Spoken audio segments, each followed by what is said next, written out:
সিরাজগঞ্জ সদর উপজেলায় একটি সেতুর অভাবে প্রায় 15টি গ্রামের মানুষের দৈনিক যাতায়াতে হচ্ছে ব্যাপক দুর্ভোগ।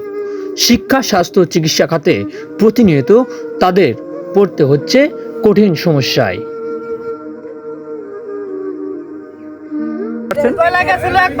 ভাই,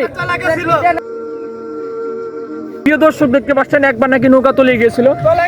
এই প্রান্ত থেকে মানুষ আসলো, আর এই প্রান্তে কিন্তু মানুষ অপেক্ষা করছে কখন নৌকা আসবে, তারা উঠবে। দেখতে পাচ্ছেন, দেখেন নদীর ওপারে হাটে গিয়েছিল সবাই। আপনাদের কি রকম অসুবিধা হচ্ছে বলেন?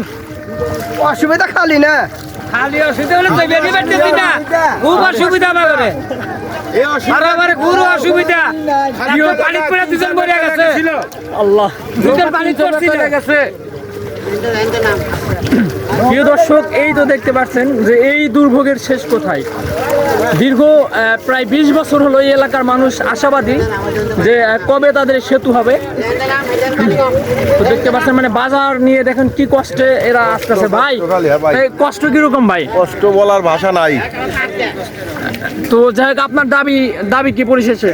দাবি তো ব্রিজটা অতি দ্রুত প্রয়োজন আমাদের। অনেক কষ্ট, খালি কষ্ট না, কষ্ট শেষ নাই। ডুব পড়তেছে আমরা। এলাকাবাসীর প্রাণের দাবি একটি সেতু। এই সেতু না থাকার কারণে তাদের শিক্ষা, স্বাস্থ্য, চিকিৎসা ও কর্মসংস্থানে প্রতিনিয়ত পড়তে হচ্ছে ব্যাপক দুর্ভোগে।